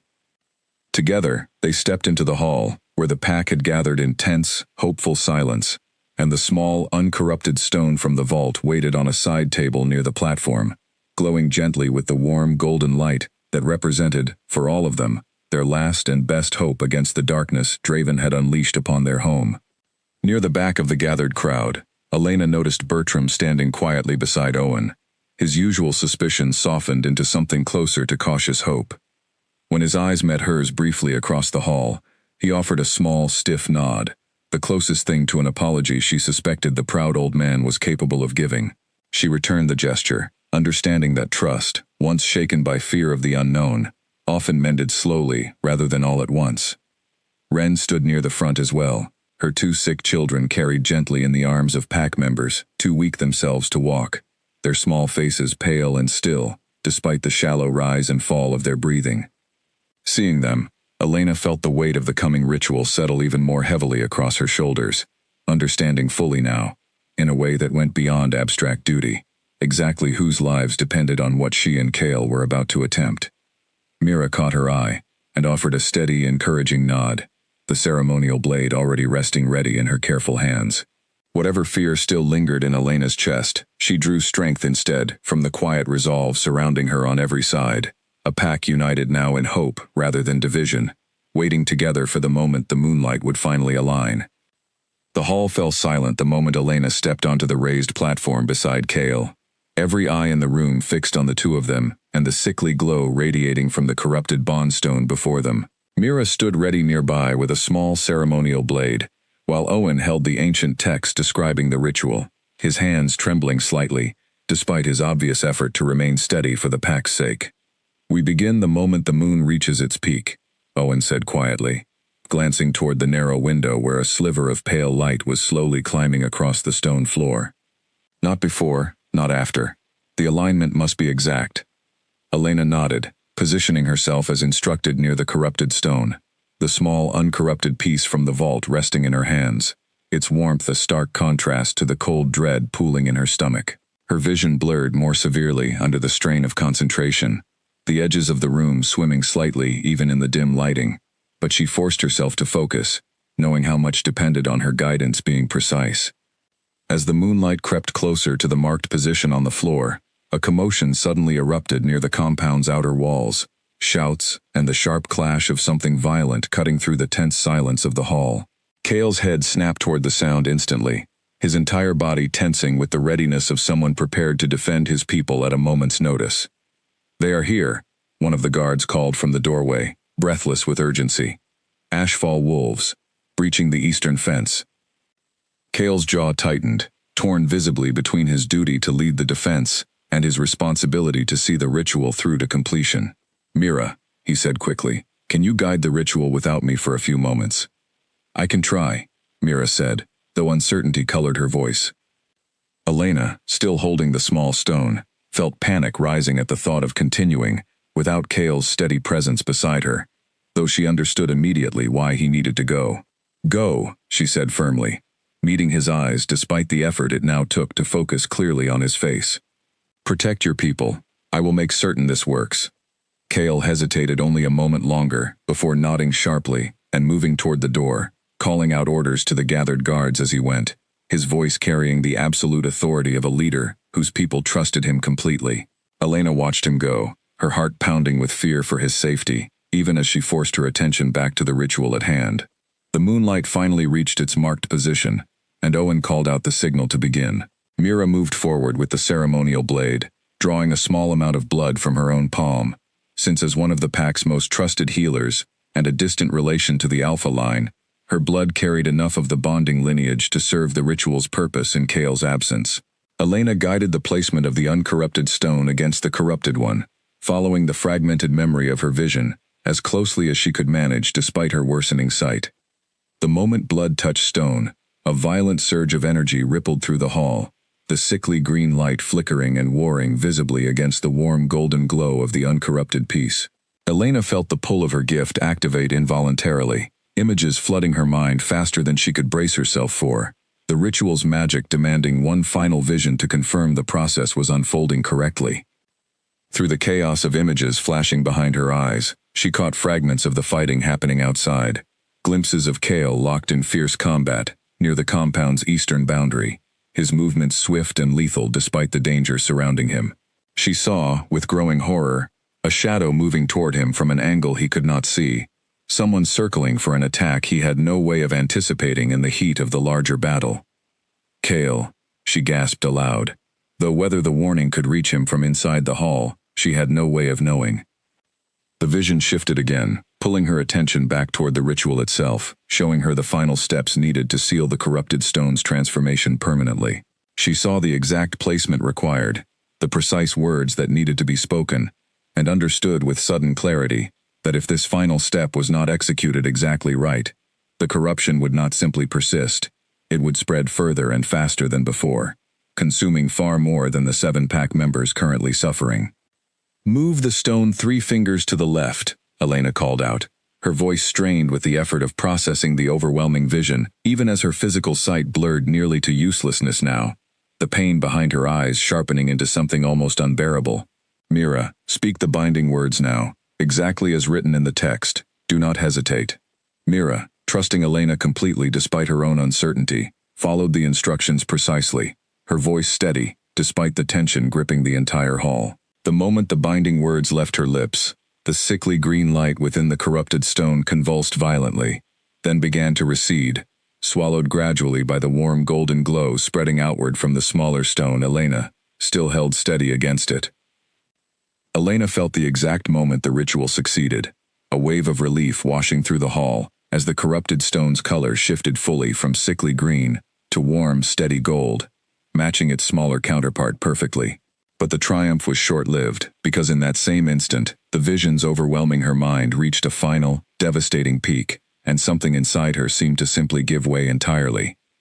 The last thing she truly saw clearly, before her vision plunged into complete and total darkness, was a final fragmented image of Kale, turning just in time to meet his unseen attacker, his expression fierce and ready, despite the danger she had somehow, impossibly, managed to warn him of through the chaos of her own collapsing sight. Then there was nothing but black, absolute and complete, and Elena's knees buckled beneath her, as the pain behind her eyes finally overwhelmed everything else, her body crumpling toward the stone floor, even as Mira's alarmed voice called out for help somewhere in the sudden, disorienting darkness that had swallowed her world whole. She felt hands catch her before she hit the ground, strong and careful despite the urgency in the movement, and though she could no longer see clearly enough to identify who held her, some instinct told her it was Mira, her healer's training overriding her shock to keep Elena from further injury as she lowered her gently to the floor. "Elena, can you hear me?" Mira's voice called out, tight with fear. "What happened? What is wrong?" "I cannot see," Elena admitted, her voice trembling as the full weight of the darkness settled over her, absolute and terrifying, in a way she had never experienced before. "Mira, I cannot see anything at all." The hall erupted into frightened murmurs at this admission, though Elena could no longer see the faces of those gathered around her, could only hear the rising tide of concern and fear rippling through the pack she had just risked everything to save. She reached out blindly, searching for something solid to hold on to, and felt Mira's steady hand grip her own tightly in response. "The ritual worked," Mira said softly, though her voice carried the particular strain of someone trying to offer comfort while grappling with devastating news of her own. "The stone is healed, Elena. Whatever this has cost you, it was not given in vain."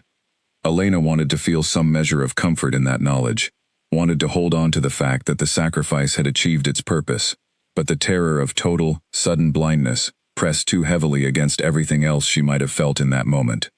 "Kale," she said instead, memory of the vision's final image surfacing sharply through her panic.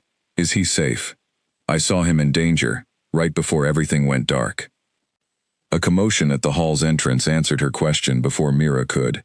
Heavy footsteps and raised voices announcing new arrivals, and though Elena could not see clearly enough to identify anyone, a familiar voice cut through the chaos, rough with exertion and fear, calling her name with an urgency that made her heart clench painfully in her chest. "Elena," Kale's voice called out, closer now, his footsteps hurrying across the stone floor toward where she still sat cradled in Mira's arms. "What happened? Someone tell me what happened." "She survived the attack," Elena managed to say before anyone else could answer, relief flooding through her despite everything else, at least confirming that her warning had reached him in time, that whatever danger she had glimpsed had not claimed him after all. "I am unharmed," Kale confirmed quickly, kneeling beside her now, his hand finding hers with a gentleness that contrasted sharply with the evident tension still radiating from his body after the fight. "Elena, your eyes. What is wrong? Why will you not look at me?" The devastating truth settled heavily in the silence that followed his question, and Elena felt tears finally slip free, hot and helpless, tracing down her cheeks, as she turned her face toward the sound of his voice, unable to offer him the reassurance of meeting his gaze the way she desperately wished she could. "I cannot see you, Kale," she whispered brokenly. "I cannot see anything at all anymore." For a long moment, Kale said nothing at all, and Elena felt his hand tighten around hers, trembling faintly in a way she had never sensed from him before, not even in the moments before he had walked into battle. Around them, the hall had fallen into a stunned, uncertain silence, pack members watching the scene unfold, with expressions Elena could no longer see, but could feel pressing against her from every side. "This is my fault," Kale finally said, his voice raw with something close to anguish. "I never should have allowed you to take on so much. I should have found another way. Should have protected you better. Should have—" "Kale," Elena interrupted gently, reaching up to find his face with trembling fingers, tracing the tense line of his jaw. "Listen to me. You did not do this to me. I chose it, every part of it, with my eyes open, knowing there might be a cost I could not yet name. Do not let guilt steal from you the victory we won here tonight." He pressed his forehead gently against hers, his breathing unsteady, and for a while neither of them spoke, simply holding on to each other amid the quiet aftermath of everything that had just happened. Mira, ever practical even amid her own evident distress, finally broke the silence, suggesting gently that Elena be moved somewhere quieter, to rest, while the pack settled from the night's events. Cale carried her there himself, refusing to let anyone else near, his arms steady. Despite the turmoil, Elena could still hear trembling beneath every word he spoke to her, throughout that long, uncertain night. The days following the ritual passed in a strange, disorienting blur for Elena, her world reduced entirely to sound, touch, and smell. Every familiar sense she had relied upon her entire life suddenly stripped away without warning. Mira tended to her constantly, checking for any physical sign that her sight might yet return, though the healer's gentle expression, which Elena could hear in her careful tone even if she could no longer see it, suggested little hope of recovery. "The corruption in your gift ran deeper than we understood," Mira explained quietly one afternoon, sitting close beside Elena's bed. "Whatever burned through your sight during that final vision, it was not a temporary strain. I am sorry, Elena. I do not believe this will heal on its own." Elena absorbed this news with a strange, hollow calm, having already suspected as much from the moment the darkness first swallowed her vision whole. "Thank you for being honest with me," she said quietly. "I would rather know the truth than cling to false hope." Throughout those difficult days, Cale visited her often, though Elena noticed a distance growing in his voice that had not been there before, a careful, guarded quality that reminded her painfully of their very first conversation, when he had still been testing whether she could be trusted. She could not see the guilt etched into his features, but she could hear it clearly enough in every hesitant pause, every overly formal inquiry into her comfort and well-being. "You do not have to keep checking on me out of obligation," she said finally, during one such visit, tired of the careful distance he seemed determined to maintain. "If this is guilt driving you here rather than genuine concern, Cale, I would rather you simply say so." She heard him exhale slowly, the sound of someone gathering difficult words before speaking them aloud. "It is not obligation," he admitted quietly. "It is guilt, yes, but not the kind you think. I asked for your help knowing there might be a cost, and I let it happen anyway, because my pack needed saving more than I was willing to admit. I needed you to remain unharmed." Elena reached out carefully, her hand finding his arm through practiced memory of where he usually sat beside her bed, and she felt him go still beneath her touch. "I chose this, Cale," she said firmly. "Every step of it, I chose freely. You did not force this outcome on me, and I will not have you carrying guilt for a decision that was always mine to make." Before Cale could respond, the sound of urgent footsteps and raised voices echoed through the hallway outside her room, and she felt him tense immediately beside her, every instinct shifting instantly from personal conversation to alert readiness. "What is happening?" she asked, unable to see the source of whatever had caused the sudden commotion. "Draven," Cale said grimly, rising quickly to his feet. "He is not accepting the loss of his curse quietly. Reports say he is gathering his full pack for a direct assault, no longer content with subtle poison now that his plan has failed." Elena's stomach dropped at this news, understanding immediately the danger this posed, not just to the pack she had come to care for deeply, but to Cale himself, who would undoubtedly lead the defense from the very front lines. "Let me help," she said immediately, though even as the words left her mouth, she recognized how impossible that offer now sounded, given her current condition. "Elena, you cannot even see," Cale said gently, though there was no cruelty in his voice, only aching concern. "I will not ask anything further of you. You have already given more than enough." "I may not have my sight," she argued, refusing to be dismissed so easily, "but my other senses have grown sharper since losing it. I can hear things now I never noticed before, subtle shifts in tone, in breathing, in the small sounds that reveal more than people realize. If nothing else, let me listen. Let me help however remains possible." Cale hesitated, clearly torn between his instinct to protect her from further danger and his recognition that her offer, however limited, still carried genuine value. Finally he agreed, though he insisted she remain within the safety of the lodge itself, positioned somewhere she could listen to reports and offer insight, without placing herself directly in harm's way. As the day wore on, word spread that Draven's forces had gathered at the northern edge of Blackthorn territory, far larger in number than any previous confrontation, driven now by pure vindictive fury, rather than the careful, hidden strategy of poison and curses. Kale organized his own warriors with steady, practiced authority, though Elena, listening carefully from her position near the main hall, could hear the underlying strain in his voice, the weight of leading his people into open conflict against an enemy who clearly intended to fight without restraint. Before the battle began, Kale returned briefly to find her, his presence unmistakable even without sight, the particular warmth and quiet strength she had come to recognize instinctively by now. "Whatever happens today," he said quietly, kneeling beside where she sat, "I need you to know that meeting you changed something in me, something I do not fully know how to explain yet, but which I refuse to let go unspoken any longer." Elena reached out, finding his face gently with her fingertips, tracing the familiar lines of his jaw and cheek the way she had begun doing recently, memorizing through touch what she could no longer memorize through sight.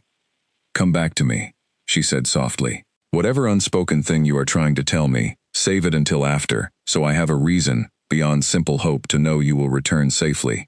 Kale pressed his forehead gently against hers for a brief, quiet moment, before rising and departing to lead his warriors into the coming conflict. Elena remained behind, straining to listen for any sound that might carry news of how the battle unfolded, her heart pounding with fear for a man she realized, with sudden clarity, she had fallen for far more deeply than she had allowed herself to fully acknowledge until this very moment. The distant sounds of conflict reached the lodge sporadically throughout the afternoon. Shouts and the clash of combat carried faintly on the wind, though Elena could piece together little beyond the general sense that the fighting had grown fierce and desperate. Mira stayed close beside her throughout, offering what comfort she could, though her own worry for the pack's warriors remained evident in the tension of her voice. As evening approached, a runner arrived breathless at the lodge, and Elena listened intently as the young man reported the battle's progress to the pack members who had remained behind. "Draven fights fiercely," he reported, "but our people hold strong. The Alpha King leads from the front, refusing to fall back, despite injuries that would fell a lesser wolf." Elena's heart clenched painfully at this news, fear for Kale's safety intensifying with every passing moment that brought no further word. She pressed her hands together tightly, straining every enhanced sense she now possessed toward the distant sounds of conflict, desperate for any indication of how the fight might ultimately resolve. Hours passed in agonizing uncertainty before another runner finally arrived, this one moving with a different energy entirely, something in the rhythm of his footsteps suggesting news rather than mere update. Elena rose to her feet immediately, straining to hear every word as the young messenger delivered his report to the anxious pack members gathered in the hall. "It is over," the messenger announced, breathless with evident relief and exhaustion. "Draven has fallen. His forces have retreated, scattered and broken, no longer a threat to Blackthorn territory. The Alpha King is injured, but alive, and already making his way back to the lodge." The hall erupted into relieved cheers and tearful embraces at this news, and Elena felt her own knees nearly buckle with the sudden release of tension she had been carrying throughout the long, uncertain hours of waiting. Mira caught her gently, steadying her, understanding without needing to ask exactly why this particular news mattered so profoundly to her. "He is coming home," Mira said softly, warmth evident in her voice, despite her own evident exhaustion. "And from what the messenger says, he asked after you before anything else, the moment the battle's outcome was certain." Elena felt tears slip free once again, though this time they carried relief and something warmer, something she was beginning to recognize as hope, rather than the devastating grief that had accompanied her tears in the days immediately following her loss of sight. Whatever unspoken words Kale had promised to share with her once the battle ended, she found herself desperately eager, for the first time since darkness had claimed her vision, to finally hear them spoken aloud. She spent the remaining hour before his return sitting quietly with Mira, who described in gentle detail the scene unfolding outside, as warriors trickled back through the gate, some limping, others carried on makeshift stretchers, all of them greeted with relieved embraces from family members who had waited anxiously throughout the long day. Mira's voice carried warmth as she described children running to meet returning fathers, mothers weeping with relief at the sight of sons who had marched out uncertain of their return. "It is a good sound, is it not?" Mira said softly, noticing the way Elena tilted her head, listening intently to the distant celebration, drifting through the open windows. "All that noise, all that relief. It is the best sound I have heard in days," Elena admitted, finding herself smiling, despite the exhaustion still weighing on her body. I only wish I could see their faces alongside hearing their joy. Mira squeezed her hand gently. Perhaps in time, she said, you will learn to see it in other ways. I have watched you these past weeks, Elena. You notice things now that sighted people often miss entirely. The catch in a voice. The pause before someone speaks a difficult truth. That is its own kind of sight, even if it looks different from what you once had. Elena considered this quietly, turning the thought over in her mind, as the sounds of celebration continued to swell outside, and found, to her own quiet surprise, that she believed Mira completely. The sound of heavy footsteps approaching the lodge sent Elena's heart racing, before anyone even announced Cale's arrival. Some instinct within her recognizing the particular rhythm of his stride, even amid the general commotion of returning warriors filling the compound outside. She rose from her seat, straining every enhanced sense toward the sound, desperate to confirm with certainty that he had truly returned to her unharmed. The heavy doors of the lodge swung open, and though Elena could not see him, the sudden hush that fell over those gathered nearby told her clearly enough that Cale himself had finally arrived. She heard his footsteps quicken as he crossed the hall, moving directly toward her rather than pausing to accept the congratulations already being offered by the relieved pack members surrounding him. "Elena," he said, his voice rough with exhaustion but unmistakably alive with relief, stopping just before her, close enough that she could feel the warmth radiating from him despite not being able to see his face. "Cale," she breathed, reaching out instinctively, and his hands caught hers immediately, steady and strong, despite whatever injuries he had sustained during the battle. "You are truly unharmed?" she asked, needing to hear it confirmed aloud, despite already sensing the truth in his solid, present warmth. "Nothing that will not heal quickly," he assured her, though she caught a slight wince in his voice that suggested his injuries were perhaps more significant than he wished to admit. "Draven has fallen, Elena. Whatever threat he posed to my pack, to the innocent lives he sought to poison and destroy, that threat ends today." Relief washed through her at this confirmation, though it was quickly followed by a wave of complicated emotion as she registered fully what victory had ultimately cost, both to the pack and to herself personally. "I am glad," she said quietly, "and I am glad you are safe. But Cale, I need you to understand something clearly, before whatever unspoken words you promised me earlier finally find their voice." Cale went quiet, waiting, his hands still holding hers with careful gentleness. "I do not regret what happened to me," she continued, her voice steady despite the vulnerability of what she was admitting. "I know you have been carrying guilt over my sight, treating me since then as though I am something broken that you allowed to shatter. But I chose every step of this path freely, and I would choose it again, even knowing exactly what it would cost me, because the alternative, watching children die from a curse I could have helped prevent, was never something I could have lived with." Cale was silent for a long moment, and Elena could hear him breathing unsteadily, clearly moved by her words in ways he seemed to struggle to voice immediately. Finally he spoke, his voice thick with emotion he no longer bothered to hide. "When I saw you collapse after the ritual," he admitted quietly, "and realized what your sacrifice had truly cost you, I told myself I had failed you completely, that I had allowed my need for your gift to outweigh my responsibility to protect you as a person, not merely as a tool useful to my pack's survival." Elena wanted to interrupt, wanted to reassure him again that this was never how she had viewed her own role in everything that happened, but something in his tone told her he needed to finish what he had started saying. "But watching you these past days," he continued, "hearing the strength and how you have adapted, the courage with which you insisted on helping even without your sight, I have come to understand something important. You were never merely a seer to me, useful only for the visions your gift could provide. From the very first night I found myself bleeding in your care, you have been someone I could not simply walk away from, regardless of what you could or could not offer my pack." Elena felt her breath catch at the raw sincerity in his voice, hardly daring to hope that she understood correctly where his words were leading. "I am not declaring this out of guilt, or obligation, or gratitude for services rendered," Cale continued, his voice growing steadier and more certain with each word. "I am telling you this because it is simply true. I care for you, Elena, deeply and completely, in a way that has nothing to do with what you can see, and everything to do with who you are. Blind or sighted, seer or simply a woman with a fierce and generous heart, I want you here, beside me, for as long as you are willing to stay." Tears slipped freely down Elena's cheeks at this admission, though this time they carried nothing but warmth and overwhelming relief. "I have wanted to hear something like that," she admitted with a small, watery laugh, "since the moment I first watched you shift from wolf to man in front of my own eyes, though I certainly did not expect it to take this dramatic a path to finally arrive." Cale let out a surprised, warm laugh at this, the sound easing some of the lingering tension still evident in his voice from the day's battle. "Then let us make a better path forward from here," he said softly, reaching up to gently brush away the tears still tracking down her cheeks. "One that involves considerably less danger to your well-being, if you are amenable to such an arrangement." "I believe I could manage that," Elena replied, smiling despite everything her body had endured over the recent days.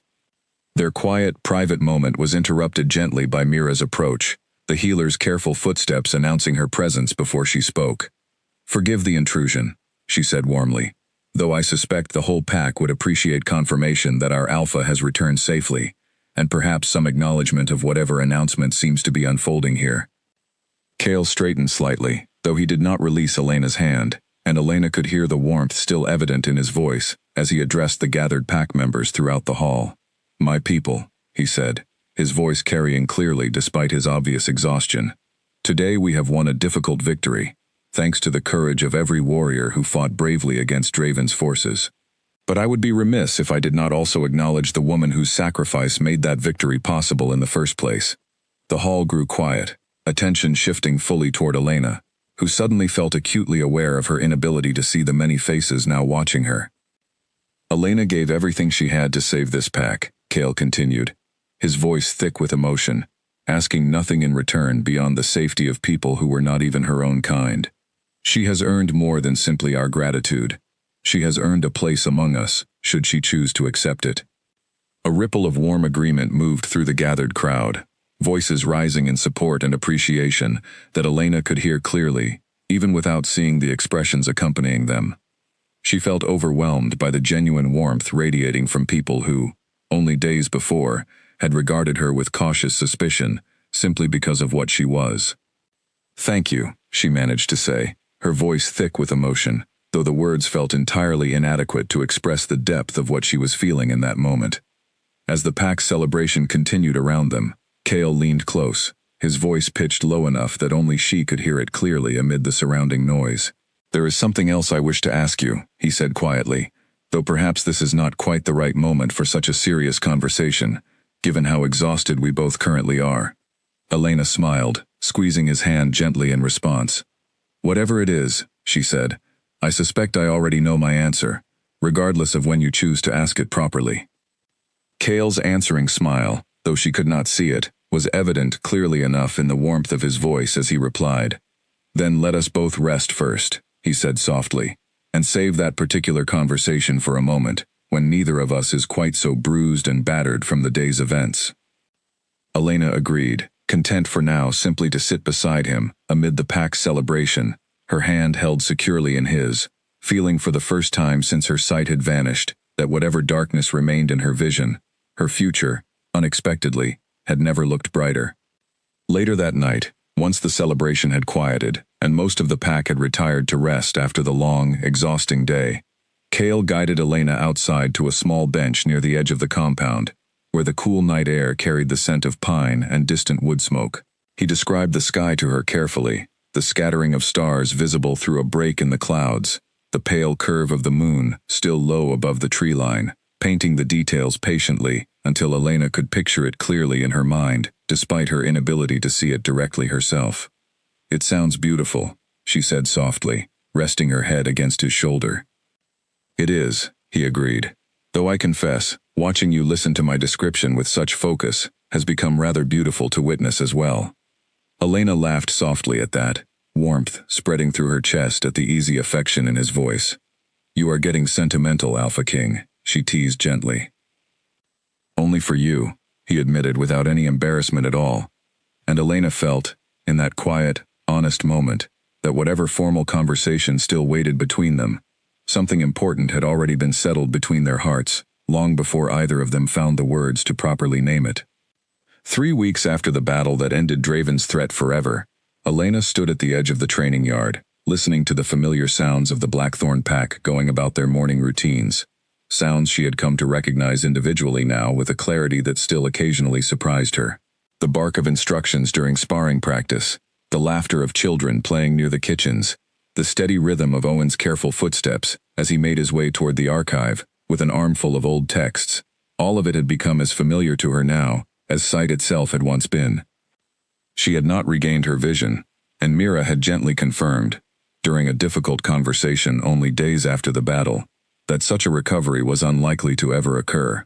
Elena had grieved that loss privately at first, allowing herself the space to properly mourn what her gift had ultimately cost her. But she found, with each passing day, that the grief settled into something quieter, more manageable, replaced increasingly by gratitude for everything she had gained instead. Cale found her that morning exactly where she expected him to, his footsteps unmistakable now even among the general activity surrounding them.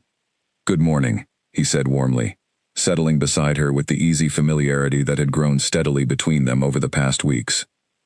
"Good morning yourself," she replied, smiling in the direction of his voice. "You seem unusually pleased with yourself today. Is there a reason for that? Or are you simply enjoying peaceful mornings now that Draven is no longer a concern?" Cale chuckled softly, the sound warm and familiar. "Perhaps both," he admitted. "Though I confess there is something specific I have been meaning to properly discuss with you, something I mentioned rather vaguely the night we returned from battle, and then conveniently continued postponing every day since."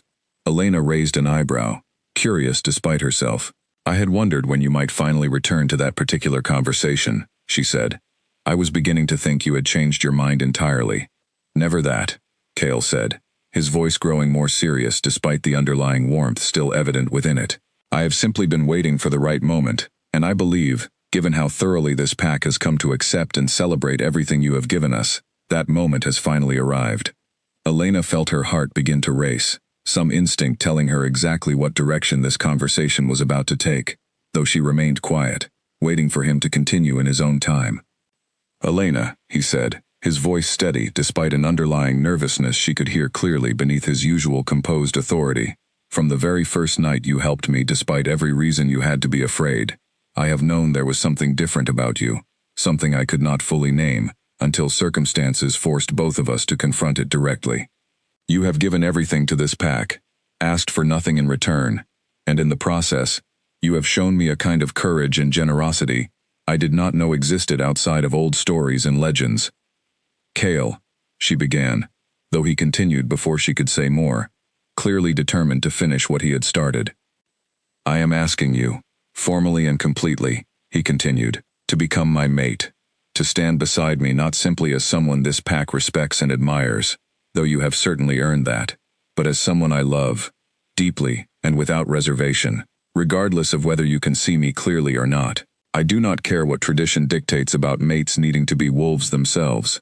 I care only that you are the person I wish to build a life alongside, for as long as that life continues." Elena felt tears rise unexpectedly, though this time they carried nothing but overwhelming joy, and she reached out to find his face gently, tracing the familiar lines she had memorized so carefully through touch these past weeks. "Yes," she said simply, her voice thick with emotion. "Cale, yes, completely, and without any hesitation at all." Cale let out a breath that sounded almost like relief, despite his evident confidence only moments before, and he pulled her gently into an embrace that Elena melted into completely, feeling more certain of her place in the world in that single moment than she had felt at any point throughout her entire life. Word of their engagement spread quickly throughout the compound, and within hours, the entire pack had gathered in the main hall to celebrate the announcement, voices raised in genuine warmth and excitement that left Elena feeling overwhelmed in the very best possible way. Mira embraced her tightly, tears evident in her voice, despite Elena's inability to see them directly. "I could not be happier for either of you," the healer said warmly. "This pack has needed exactly this kind of joy, especially after everything we have endured together these past weeks." Ren approached as well, her 2 children, fully recovered now thanks to the ritual's success, trailing happily behind her. "My daughter insists on thanking you personally," Ren said warmly, guiding the small girl forward. Elena knelt down carefully, and small hands found her face gently, exploring with the innocent curiosity of a child rather than pity or discomfort. "Thank you for saving me," the little girl said simply, her voice bright with the easy sincerity only children seem to possess so effortlessly. Elena felt her throat tighten with emotion at this small, genuine gesture, and she gently pressed a kiss to the child's forehead in response. "You are very welcome, little one," she said softly. "I would do it again in an instant, exactly the same way, no matter what it cost me." As the celebration continued around them late into the evening, Kale eventually guided Elena away from the noise and warmth of the hall, out into the quiet night air, beyond the compound's walls, where the sounds of celebration faded into a peaceful stillness that Elena had come to appreciate deeply in the weeks since losing her sight. "I know this life will not always be easy," Kale said quietly, settling beside her on a smooth stone that overlooked the moonlit clearing, his hand finding hers naturally in the darkness. "Being mate to an alpha king carries its own particular challenges, and there will be those, even now, who question a human's place within pack tradition, regardless of everything you have sacrificed to earn it."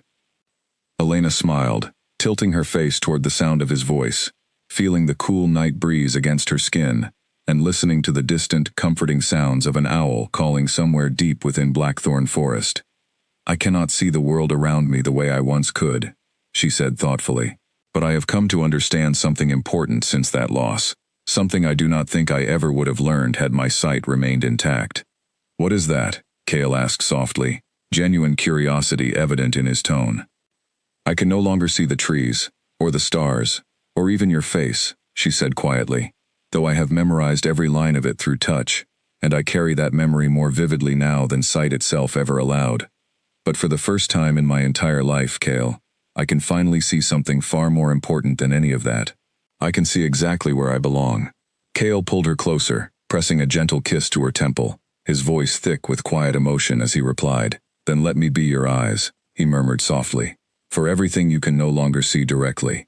The sunrise over these mountains, the change of seasons across the forest, every small and beautiful detail of this life we are about to build together. I promise you, Elena, you will never again feel the absence of your sight as a lack, only as an opportunity for me to show you the world through my own eyes instead." Elena smiled against his shoulder, feeling more content and secure than she had ever imagined possible, given everything uncertain and frightening that had led her to this exact moment.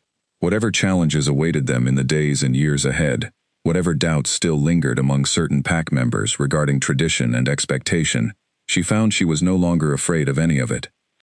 She had given her sight to save a pack that was not originally her own, and in return, she had gained something she had never expected to find in her quiet, careful, solitary life.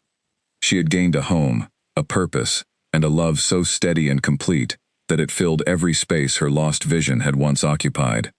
And as the pack celebration continued softly in the distance, and Kale's steady arms remained wrapped securely around her, beneath the quiet stars she could no longer see but somehow still felt shining warmly overhead, Elena understood, with complete and peaceful certainty, that she had never once regretted the choice she made on that stormy night, and she never would again. In the seasons that followed, the bond between Elena and Kale only deepened, tested occasionally by the doubts of a few stubborn elders, but strengthened far more often by the quiet, daily proof of her place among the Blackthorn pack. She learned to navigate the compound by memory and sound, to recognize each pack member by their footsteps and their voices long before they spoke a greeting, and slowly, the world she could no longer see with her eyes became a world she understood more deeply than ever through every other sense available to her. Bertram, who had once questioned her presence so bluntly in the hall, became one of her quiet allies in time, teaching her the layout of the old archive room by walking her through it patiently, describing each shelf and text until she could find her way alone. Ren's children grew strong and healthy, often finding their way to Elena's side during quiet afternoons, delighting in describing the small, ordinary wonders of their day, the shape of clouds, the color of new flowers blooming near the eastern fence, gifting her their sight freely in exchange for the sacrifice that had once saved their lives. And Kale, true to the promise he made beneath the stars that first quiet night after Draven's defeat, remained exactly the eyes he vowed to be, describing sunrises and changing seasons, guiding her steps through unfamiliar paths, never once treating her blindness as anything less than another simple fact of the woman he loved completely. When their bonding ceremony finally took place, beneath a canopy of autumn leaves months later, the entire pack gathered to witness it, including many who had once doubted whether a human could ever truly belong among them. Elena could not see the golden light of the setting sun catching in Cale's eyes as he spoke his vows, could not see the proud, warm smiles of Mira and Ren and Brielle standing among the gathered crowd, could not see the pack she had given everything to protect finally welcoming her fully as their own. But she felt it all completely, in the warmth of Cale's hands holding hers, in the steady chorus of voices raised together in celebration, in the quiet, certain knowledge settled deep within her heart. She had walked into a storm one night expecting nothing more than to help a wounded stranger, and in return, she had found a home, a purpose, and a love so vast and enduring that no darkness, however complete, could ever diminish it. She could no longer see the world the way she once had, but standing there among the people she had come to love as her own, held securely in the arms of the Alpha King who had refused, from the very beginning, to ever let her walk away, Elena finally understood that some things were never meant to be seen with the eyes at all. They were meant only to be felt, fully and forever, with the heart.